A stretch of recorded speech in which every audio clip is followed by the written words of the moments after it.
A presidente Dilma Rousseff assinou hoje o decreto que fixa o novo valor do salário mínimo. Pelo decreto, o mínimo será de R$ 622 a partir de janeiro, um aumento de R$ 77.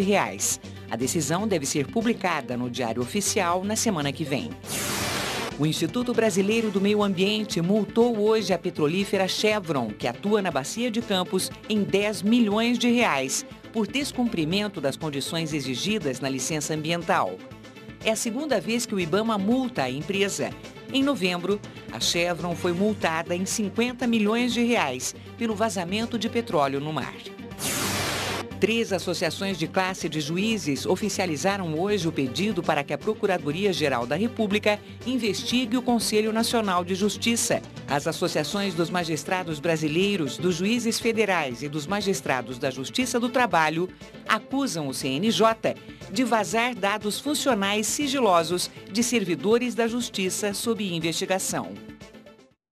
9 dos 33 ministros do Superior Tribunal de Justiça também podem ter recebido indenizações trabalhistas de milhares de reais, segundo reportagem do jornal Folha de São Paulo. Os valores referentes ao auxílio moradia, que deveriam ter sido recebidos na década de 90, foram o principal motivo do atual conflito entre os tribunais e a Corregedora Nacional de Justiça, Eliana Calmon.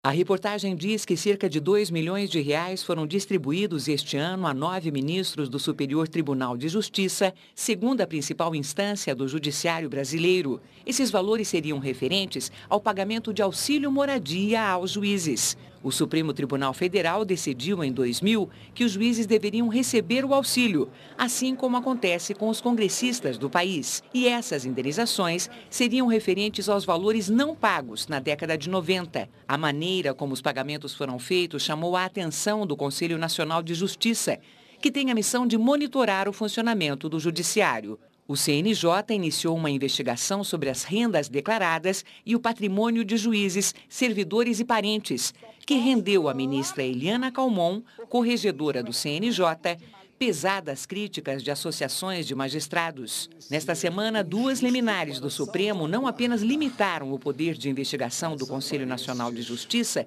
como também suspenderam as investigações. Vale lembrar que os ministros do STJ e do STF recebem o maior salário permitido para o funcionalismo público, que é de R$ 26.700, valor que pode subir com os benefícios.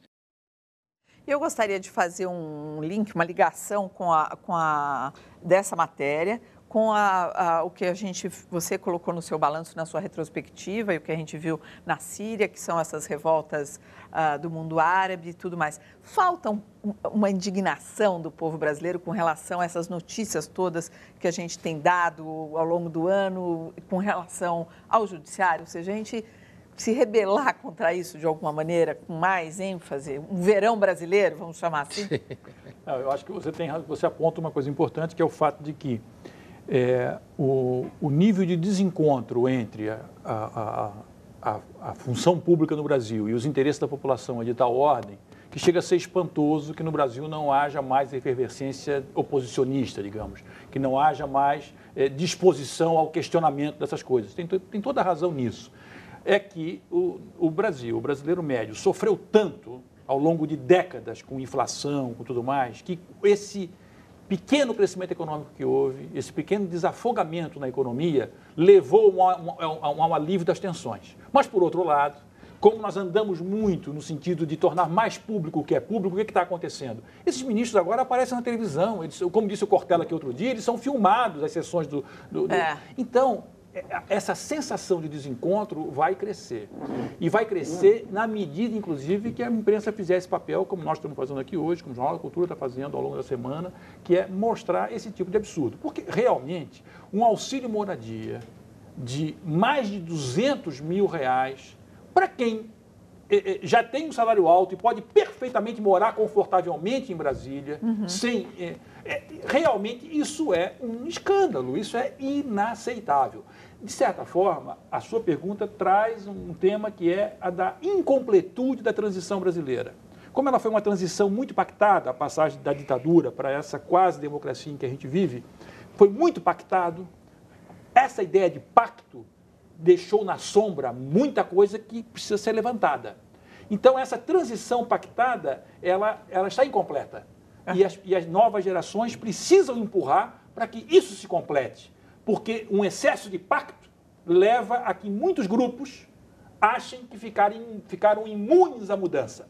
E um dos grupos que acha que ficou imune à mudança é o Judiciário brasileiro. E essa moça, a Eliane Calmon, ela é da maior importância hoje, a ação dela no Brasil, e não se deve aceitar que essa magistrada seja acantonada, seja atemorizada, seja reprimida, porque ela é uma voz importante hoje.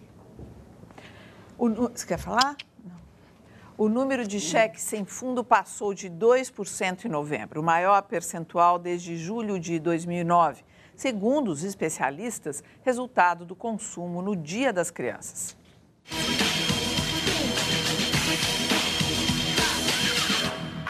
Eu sou autônoma, não tenho salário fixo e acabei gastando mais do que eu podia, né? Eu tô devendo bastante coisa, não tô podendo pagar, sim, todos os carnês que eu devo. Mas eu vou sempre pagando um e deixando outros. É um malabarismo, não é? A seguir, o destaque de Luiz Felipe Pondé para a retrospectiva de 2011. Veja também, localizado o corpo de segunda vítima fatal de incêndio em favela no centro de São Paulo.